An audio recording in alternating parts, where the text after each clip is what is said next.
Before I begin, I want to thank all the frontline healthcare workers, the nurses, doctors, and all staff.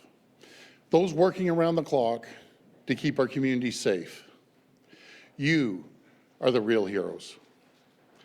I'm here today with my Minister of Health, Christine Elliott, Finance Minister Rod Phillips, and Minister of Labour, Training and Skills Development, Monty McNaughton, and our Chief Medical Officer of Health, Dr. David Williams.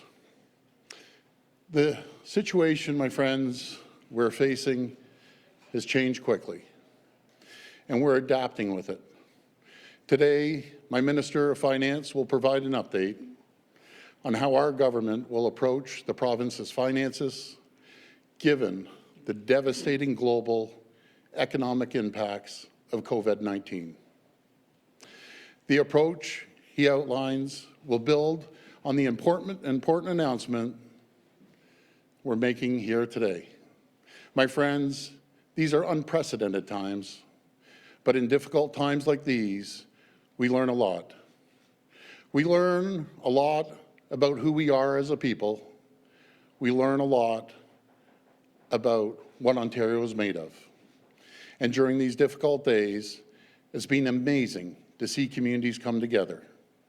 People out there looking out for each other, having each other's backs, looking out for their neighbors and family members, looking out for those who are vulnerable. And the reality is we're facing some rough waters ahead. But we will get through this together. We've been taking decisive action based on the advice of Dr. Williams, Ontario's Chief Medical Officer. And let me be clear, the health and safety of the people of Ontario is our top priority. We're prepared to do whatever it takes. And we are taking every step possible to slow the spread of this virus. And we need our partners to do the same. I am very concerned about reports we've been hearing at the border.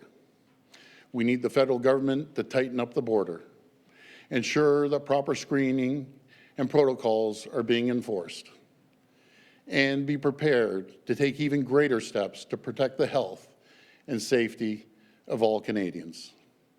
Here in Ontario, we're closing all schools until April the 6th.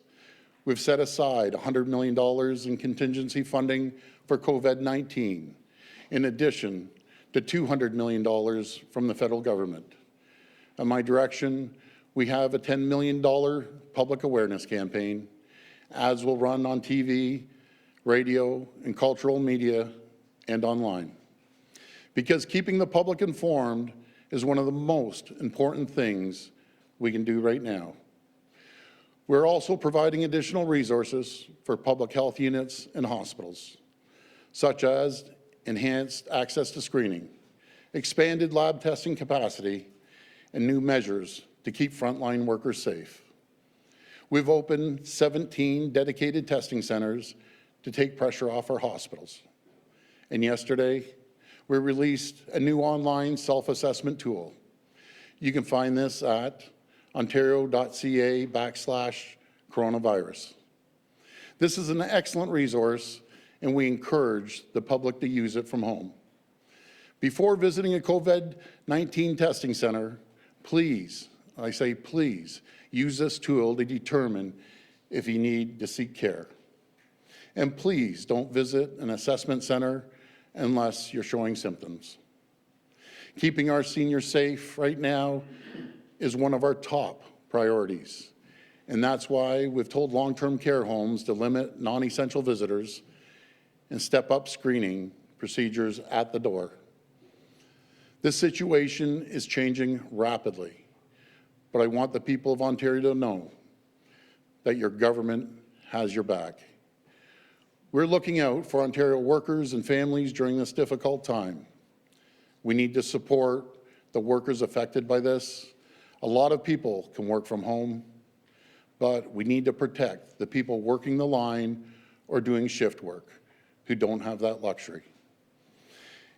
And the last thing we want right now is for people to worry about job security. That's why I've asked our team to start drafting legislation to protect workers and families. If this law is passed, it will ensure that if you are in quarantine because you're experiencing symptoms or you've been asked to self-isolate, you will not lose your job. If you're a parent and you need to stay home to look after the kids while schools are closed, you will not lose your job. And we're going to remove the requirement for a doctor's note if you are in isolation at home due to COVID-19 symptoms. I want to thank the business community who have already taken steps to keep their employees and customers safe. And as Minister Elliott and I said over the weekend, we need to have each other's back right now. Check in on seniors and those most vulnerable. Make sure they're okay. And I will say this again, there's no need, I emphasize this, there's no need to rush out to stores and to panic buy and hoard essential items that we will need. I've personally spoken to the vast majority of major retailers in Ontario, and they've assured me that our supply chain is currently able to handle the additional pressure. When I spoke to these retailers, the first thing I said was, what can the province do for you? By the end of the conversation, many of them were offering services within their organizations to help with capacity and additional resources for the people of Ontario. Everyone in Ontario has a part to play, and I want to thank the business community for their leadership at a time when it matters most. There's plenty of food and household essentials to go around. Be prepared, but let's make sure there's enough for everyone. As Canadians, we need to continue looking out for each other. And that's exactly what we're doing with today's announcement.